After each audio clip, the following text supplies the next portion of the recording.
صباح الورد، صباح الفل، صباح الخير عليكم يا بنات. ازيكم؟ عاملين ايه؟ يا رب دايما تكونوا بخير وسعادة وصحة يا رب.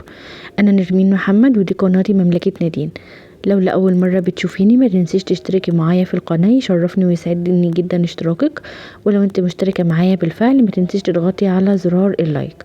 انا بعتذر جدا عن الفيديو اللي فات لان جالي عليه كومنتات بان الصوت متكرر مرتين، فده كان خطأ في المونتاج، انا ما خدتش بالي منه، فعشان كده نزلت لكم الفيديو مجمع. بصوا يا بنات، دي اللحوم الشهرية. اللحوم الشهرية انا بجيبها غالبا بالشهر ونص، يعني مش بتكون بالشهر بس، لا، علشان كده انا منزله لكم الفيديو في نص شهر 9 لان انا بجيبها بتقعد معايا بالشهر ونص. الكيلو اللحمه عموما بقى انت بتجيبي القطعيه اللي انت بتفضليها. انا بفضل القطعيه اللي هي بتاعه الموزه في الشوربه، فجبت منها كيلو قسمتها على كيسين بالتساوي.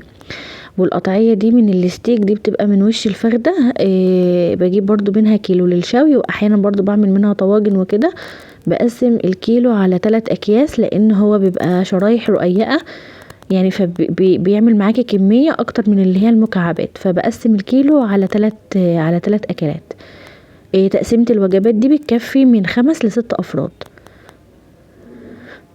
يعني انت بتاخدي بقى الفيتامين اللي هو اللي في اللحمه، البروتين اللي في اللحمه، وخلاص على كده. يعني ما تكتريش في اللحوم قوي لان هي مش صحيه، يعني مش صحيه يعني افضل حاجه.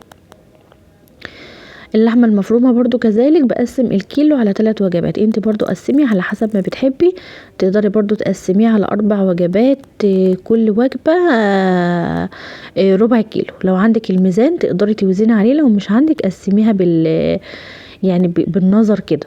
تمام. انا ايدي طبعا اخده على تقسيمتي لان انا عارفه وجباتي بتبقى شكلها ايه، فايدي واخده على التقسيمه دي. فانا بقسم الكيس على 3 وبفردها كده في قلب الكيس.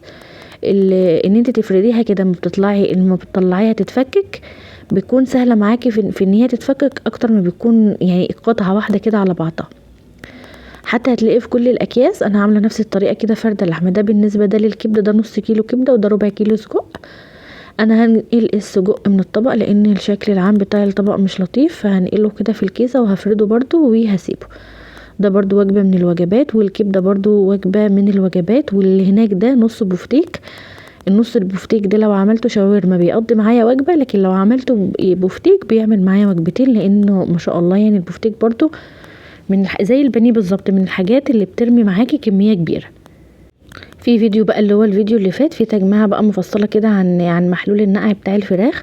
انا اختصرته لكم كده. بسيب الفراخ كده او البط او اي طيور انت بتجيبيها منقوعه كده من 2 ل3 ساعات في محلول الليمون والملح والدقيق والحاجات دي. بتسيبها بقى منقوعه كده، بتنزل اي ريحه فيها مش مستحبه، بس قبلها بتكون منضفاها تنظيفه كويسه. وبعد كده لو حابه تقسميها كده من غير تتبيلات، انت بتقسمي طبعا حسب وجباتك، انما انا في حاجات تبلتها. اللي تبلتها منهم هي فرخه كده. الفراخ دي فيومي فيومي يا بنات، زي البلدي واطعم من البلدي كمان. هي تقريبا بتبقى هجين ما بين الفراخ البلدي والفراخ الحمراء، فبيديلك بقى النوع ده اللي هو الفيومي ده. في الفيومي ده بقى بيبقى منها نوعين، نوع للشوي ونوع للسلق. اللي انا هتبلها دي بالسلق. انا بتبلها ازاي؟ بعمل لها بصله كده بطماطميه مبشوره، بحط عليها ملح وفلفل وورق لورا وشويه من الكمون وبس كده. بتبل بقى تحت الجلد وكده، وبتبلها كويس جدا وبقفلها وبسلقها، بطلعها بقى على السليق على طول. التتبيله دي بتخلي طعمها حلو، بتخلي طعم الشوربه كمان معاكي حلو قوي. وفي فيديو برضو فات انا يعني منزله طريقتي فيها في الطبيخ بتاعها، كانت حلوه قوي قوي يا بنات. التتبيله التانية اللي انا هعملها تتبيله الفراخ المشويه. انا حبيت المره دي ان انا اعمل التتبيله التقليديه بتاعت زمان، اللي هي عباره عن بصل وطماطم وفلفل وشطه والليمون والخل والتوابل اللي هي العاديه بقى. ما حطيتش اي توابل خالص من اللي هي بقى مثلا زي الصويا صوص او الدبس الرمان او الحاجات دي، لا، تبلت التتبيله بقى بتاعت امهاتنا زمان دي، عشان انا حابه ان انا اكل الفراخ كده. حطيت بابريكا وحطيت فلفل اسمر، وهحط كمان شويه من ورق اللورا البودر، و هحط توابل الفراخ دي، وهحط كمان مكعب مرقه هظبطها يعني كده، وهتبل بيها الفراخ المشويه. بصوا الحاجات دي بتكون منجزة معاكي كمان، وخصوصا ايام المدارس، ولو انت بتشتغلي هتكون منجزة معاكي اكتر. حددي لنفسك يوم كده هاتي فيه شوية الحاجات دي وتبليهم كده مع بعض، وهيوفروا عليكي وقت ومجهود جامد.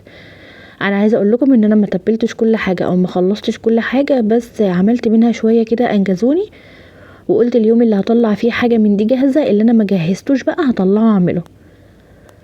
بس حطيت بقى فيها الفراخ ده برضو النوع اللي هو الفيومي اللي هو بتاع الشوي.